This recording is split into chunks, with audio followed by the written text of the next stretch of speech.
मैं doctor CL महावर BA third year की छात्राओं को जायसी का प्रेम और सौंदर्य विषय पर बताने जा रहा हूँ। ध्यान से सुनिए। जायसी की प्रेम भावना। जायसी भक्तिकालीन काव्य के प्रमुख कवियों में से एक कवि थे और प्रेमाश्री शाखा के सर्वश्रेष्ठ कवि थे।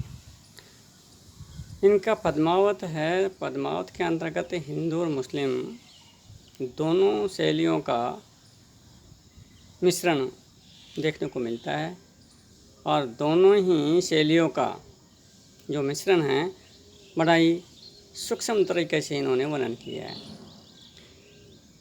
और हिंदी साहित्य के इतिहास में इनका जो ग्रंथ है पद्मावती वो श्रेष्ठ ग्रंथों में से माना जाता है। तो सबसे पहले जायसी के प्रेम और सौंदर्य के अंतर्गत जायसी की प्रेम भावना को देखते हैं। नंबर 1, प्रेम और सौंदर्य। जायसी मूलतः प्रेम और सौंदर्य के कवि हैं। भारतीय और फारसी दोनों ही समान योग है। भौतिक प्रवृत्ति को आध्यात्मिक प्रवृत्ति का उच्च पद प्रदान किया गया है। जायसी ने इस पद्मावत के अंतर्गत भारतीय और फारसी दोनों पद्धतियां हैं, उन दोनों पद्धतियों का इन्होंने समान रूप से मिश्रण करके भौतिक और आध्यात्मिक यानी सांसारिक और अलौकिक दोनों ही चीज़ों का बड़े उच्च तरीके से जो उल्लेख किया है बड़ा महत्वपूर्ण है, क्योंकि प्रेम भी है रतन सेन का पद्मावती के प्रति और जो सौंदर्य है पद्मावती का रूप वर्णन है वो भी बहुत ही महत्वपूर्ण है, क्योंकि सौंदर्य के साथ प्रेम है और प्रेम के साथ सौंदर्य दोनों आपस में एक दूसरे के परे, दोनों एक दूसरे के ऊपर आश्रित है। जहाँ पर सौंदर्य है तो वहाँ पर प्रेम भी है, जहाँ पर प्रेम है वहाँ पर सौंदर्य है। तो इस प्रकार से हम देखते हैं कि जायसी का प्रेम और सौंदर्य बड़ा महत्वपूर्ण है। नंबर 2, प्रेम अकथ्य। प्रेम अकथ्य शब्दों के बंधन से परे हैं। स्नेह, वात्सल्य, करुणा, दाम्पत्य, जीवन, श्रद्धा और प्रेरणा आदि, यानी ये प्रेम के स्वरूप हैं। प्रेम अकथ्य का तात्पर्य है कि प्रेम को शब्दों के माध्यम से अभिव्यक्त नहीं किया जा सकता, क्योंकि यह मूक है। इसको हृदय में महसूस किया जा सकता है,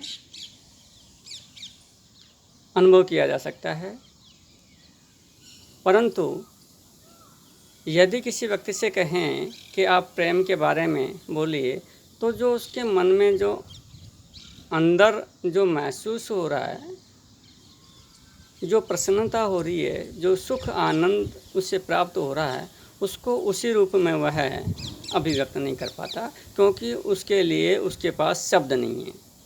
भाषा की तो एक सीमा होती है, लेकिन महसूस, कल्पना और अपनी अभिव्यक्ति के लिए वैसे सारे शब्द नहीं हो सकते। अतः प्रेम को शब्दों में व्यक्त नहीं कर सकते। अतः प्रेम अकथ्य है, प्रेम के बारे में कुछ नहीं कह सकता। और प्रेम के बारे में जैसे स्नेह है, वात्सल्य है, करुणा है, दाम्पत्य जीवन है, श्रद्धा और प्रेरणा है, ये ऐसे हैं जो कि हृदय के अंदर आंतरिकता के रूप में महसूस होता है। अंदर के जो भाव हैं उसको शब्दों के माध्यम से व्यक्त करना बड़ा मुश्किल है। नंबर 3, वर्णित प्रेम। पद्मावती में वर्णित प्रेम एकांतिक, गूढ़ और गंभीर है। यह प्रेम सामाजिकता और पारिवारिकता से संबंध हो गया है, क्योंकि जायसी का जो पद्मावत है उसमें प्रेम को वर्णित किया है। एकांतिक है, गूढ़ है और गंभीर है, सामाजिकता और पारिवारिकता। क्योंकि इसमें देखा है कि पद्मावती सिंगल द्वीप की जो राजकुमारी है उसका रूप का वर्णन करता है तोता हीरामन, जो कि एक सांसारिक है। और उस वर्णन को सुनकर के रतन सेन के मन में उसके प्रति प्रेम आता है और उसको पाने के लिए वो सिंगल द्वीप और प्रस्थान करता है। ये भी सांसारिक है। और समाज में जो कि लौकिकता है, जाना आना, समाज के जो सामाजिक परंपराएं हैं, सामाजिक जीवन दायित्व है, वो निर्वहन करना, जैसे ने इसके अंदर कर बताया। समाज में क्या चल रहा है, समाज की क्या मान्यताएं हैं, समाज की क्या परंपराएं हैं, क्या रीतियां हैं, क्या रिवाज है, उसका वर्णन भी जायसी ने अपने काव्य में किया। परिवार के बारे में बताया कि परिवार में पति पत्नी का दाम्पत्य जीवन, परिवार के अन्य सदस्य, आपस में उनका से कैसा संबंध है, कैसे उनका व्यवहार है, किस प्रकार से वो रह रहे हैं, इसका वर्णन जायसी ने पद्मावत के अंतर्गत वर्णित किया, यानी लिखा है। तो यानी वो शब्दों में व्यक्त किया गया सामाजिक और पारिवारिक संबंधों का वर्णन है, ऐसा जायसी का पद्मावत है। अब नंबर 2 पर चलते हैं, प्रेम भावना की विशेषता। जायसी का जो प्रेम भावना, उसकी क्या क्या विशेषता हैं।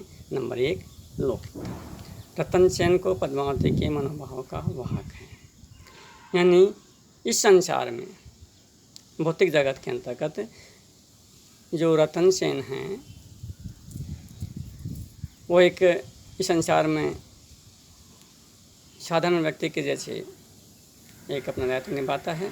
और पद्मावती है, वह भी इस संसार में रह कर के अपना जो जीवन है उस जीवन को, भावों को अभिव्यक्त करती है।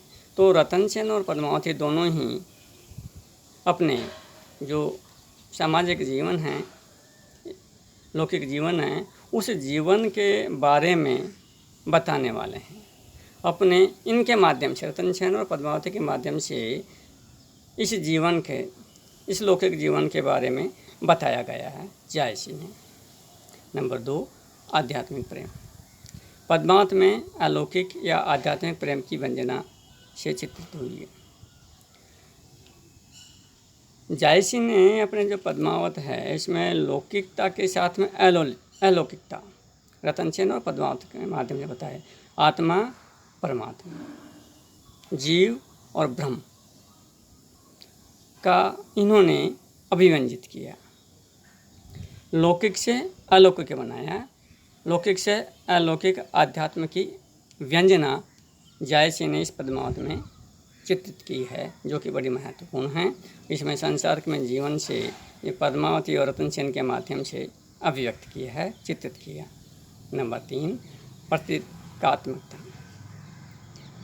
रतन सेन और पद्मावत के प्रतीक स्पष्ट है। सिंगल द्वीप भी परम धाम का प्रतीक है, क्योंकि जायसी ने प्रतीकों के माध्यम से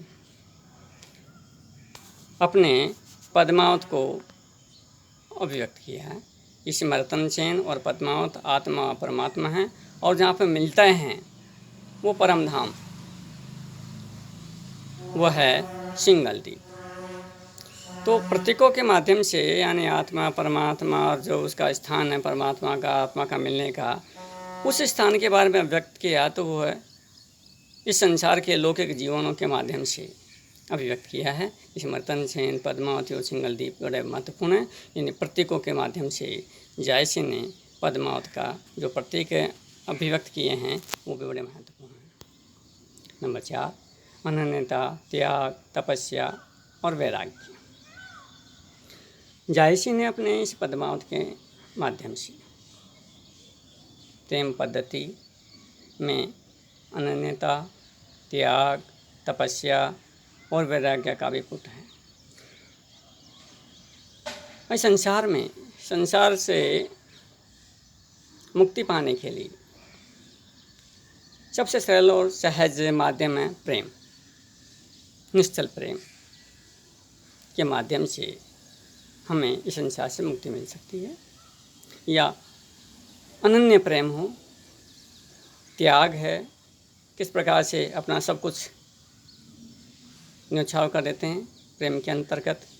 तपस्या, प्रेम भी एक तपस्या से कम नहीं है, तपस्या से बढ़कर एक ऋषि मुनि कठोर तपस्याएं करते हैं, उसी प्रकार से इस प्रेम के अंदर भी तपस्या की गई है। वैराग्य का पुट, वैराग्य क्योंकि संसार से मुक्ति पाने के लिए संसार से सारे बंधनों को छोड़कर दूर रहना, ये वैराग्य का पुट भी इसमें बताया गया। नंबर 6, कष्ट, पीड़ा और विघ्नों का आधिक्य। जायसी ने प्रेम पद्धति के माध्यम से आखिर संसार के अंतर्गत बड़ी पीड़ा है, बड़ा विघ्न, बड़ी बाधाएं, मुक्ति मिलना बड़ा मुश्किल है, उसको बताने के लिए इसमें बताया। अगर प्रेम साधना सरल नहीं है, वह अत्यंत दुरूह है, दुर्गम और दुस्साहस है। प्रेम पास में पढ़कर प्रेमी प्राणों का ध्यान करके भी मुक्ति हो पाता है, क्योंकि अंततः उसको अपने प्राणों का आहुति देनी पड़ती है, तभी जा कर के इस संसार से मुक्ति मिलती है। और प्रेम के अंतर्गत सब कुछ जायज़ है। प्रेम में अपने प्राणों को देना एक सहज भाव है। अक प्रेम में अपने प्राणों की आहुति देना एक साधन है, इससे वह अपने सारे कार्यों को कर सकता है।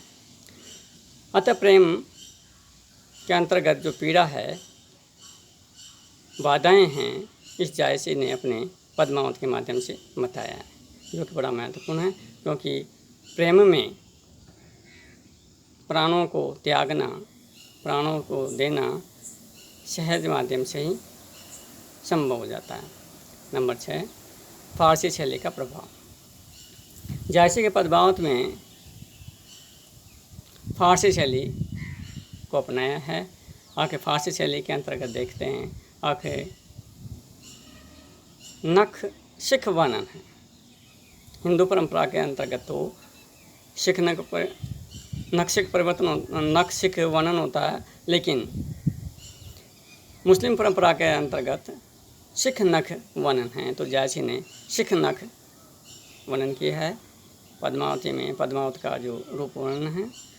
और दूसरी तरफ देखते हैं कि नागवती के आँखों में से रक्त के आंसू आना, हड्डियाँ निकल जाना, ऐसे जो शैली है, ऐसे जो उदाहरण हैं, आंसू आना, इधर उधर 2-4 झटके खा जाना, सांस के साथ में आगे पीछे होना, ये सारी जो विशेषताएं हैं वो मुस्लिम अर्थात फारसी शैली की है। तो फारसी शैली का प्रभाव इनके पद्मावत में देखने को मिलता है, क्योंकि फारसी शैली का जो सिख नख वर्णन है उसमें ये सब देखने को मिलते हैं, क्योंकि आँखों में आंसू आना, आँखों के आंसुओं के साथ में मांस भी उसमें साथ में घुल मिल के आता है। तो ऐसी जो पद्धति है, ऐसे जो वर्णन हैं, वो अपने फारसी शैली में मिलती है, हिंदू शैली में नहीं मिलती है।